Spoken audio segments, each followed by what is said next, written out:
Shalom, salam damai. Kita baca dari kitab Keluaran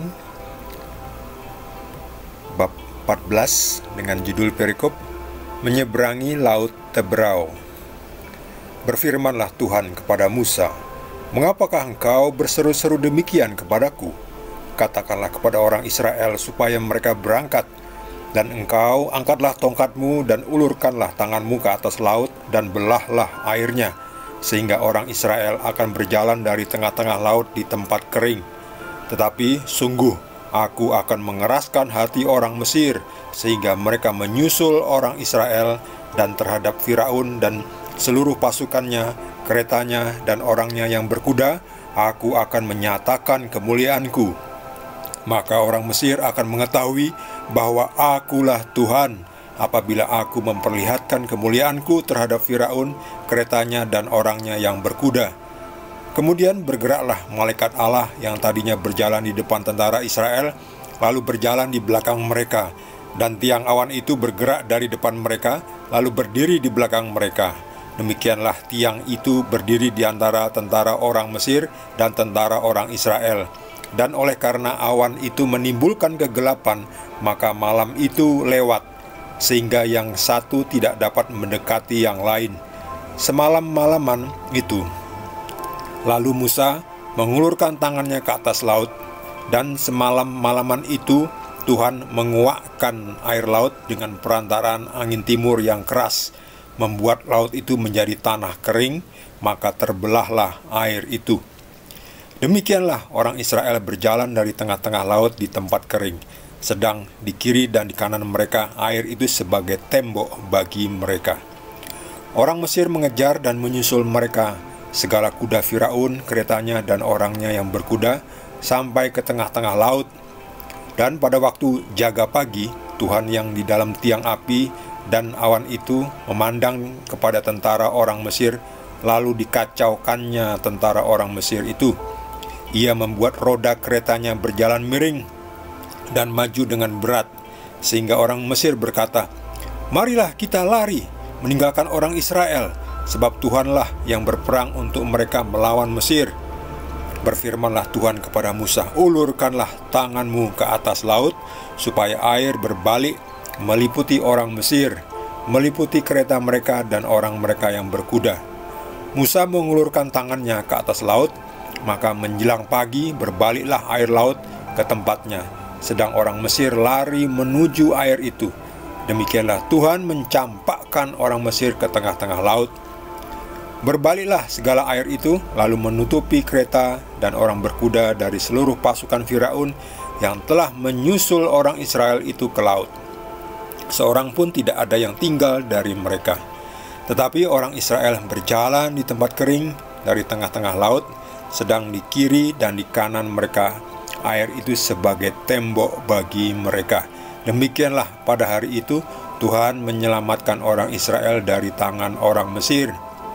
Dan orang Israel melihat orang Mesir mati terhantar di pantai laut.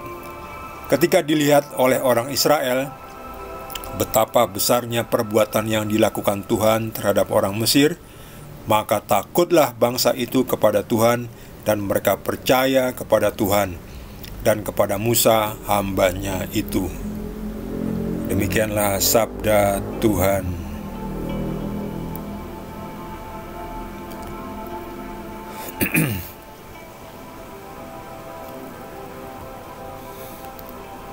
Tuhan bekerja menyelamatkan orang Israel.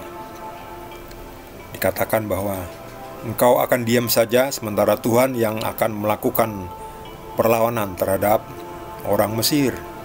Lihat ini, di dalam tiang api ini Tuhan melihatnya dan mengacau balaukan dan menghalangi pasukan Mesir.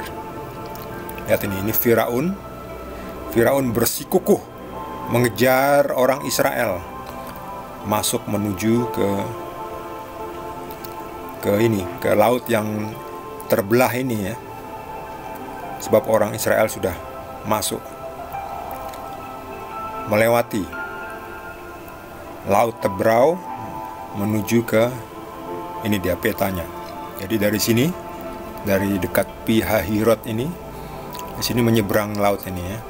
Ini bagian yang pendek ini ya. Tapi meskipun pendek ini karena skalanya 0 sampai 40 km ya, kurang lebih sekitar 10 km ya, lumayan jauh ya, 10 km menyeberangi laut. Kurang lebih 10 km ini menyeberangi laut. Lumayan jauh dengan berjalan kaki, 10 km. Jadi Tuhan mengeringkan laut ini sehingga orang Israel bisa lewat, menyeberang. Lihat ini, dengan tangannya yang ajaib Tuhan mengeringkan sehingga orang Israel bisa lewat. Tapi dasarnya Firaun keras kepala ya. Jadi setelah tiang awan ini hilang, kemudian setelah tiang api ini hilang, setelah orang Israel ini melewati laut, lalu hilang, lalu pasukannya ini mengejar orang Israel ini masuk ke laut. Lalu tiba-tiba setelah orang Israel ini berada hampir di sisi sebelah sana, lalu di sisi sebelah lainnya itu air laut dijatuhkan lagi ya. Musa mengangkat tangannya dan berbaliklah segala air itu, menutupi kereta dan orang berkuda dari seluruh pasukan Firaun ya. Tidak ada yang tinggal dari mereka ya, semuanya tenggelam mati ya, tenggelam dan mati. Dan orang-orang Mesir itu terhantar mati di pantai laut ya.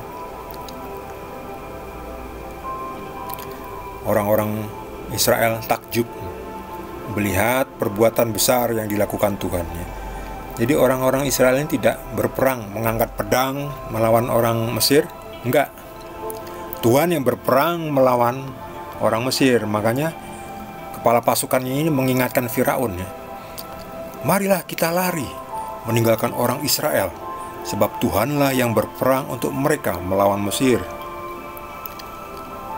ya. Jadi orang Mesir ini, kepala pasukannya ini mengingatkan Raja Firaun ya, mari kita lari.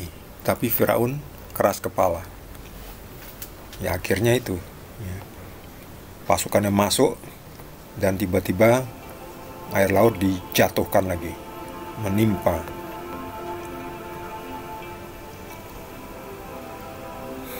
Musa sujud menyembah Tuhan yang benar ya, Tuhan yang telah membuktikan kekuasaannya dengan ajaib dan disaksikan oleh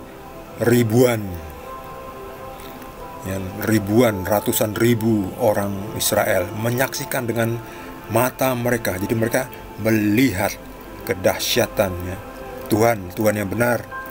Sebab Tuhan yang lain gak bisa, cuma Tuhan yang benar yang menciptakan langit dan bumi yang bisa melakukan itu. Dan mereka takjub dan mereka ya, percaya kepada Tuhan. Juga mereka percaya kepada Musa ya, yang sudah dipilih Tuhan untuk memimpin bangsa Israel.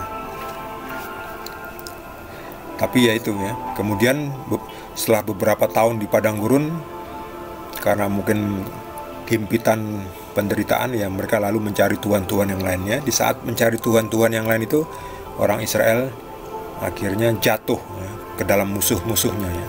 Ini sampai sekarang ini ya, kadang orang Israel itu meninggalkan Tuhan, jadi mereka diserahkan Tuhan kepada musuh-musuh Israel ya. Sehingga Israel terus dari dulu sampai sekarang digempur oleh musuh-musuhnya ya. Tapi sekarang sudah kembali lagi ke tanah terjanji di Yerusalem.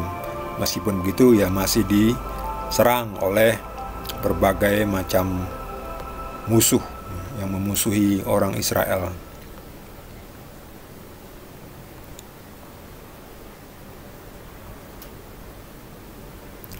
Bagi saudara yang mendapatkan tambahan pencerahan dari Tuhan, boleh juga berbagi dengan kita. Yang belum subscribe, jangan lupa di subscribe dan juga di like.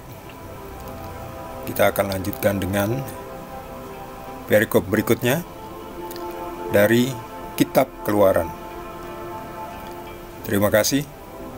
Tuhan Yesus berkati kita semua.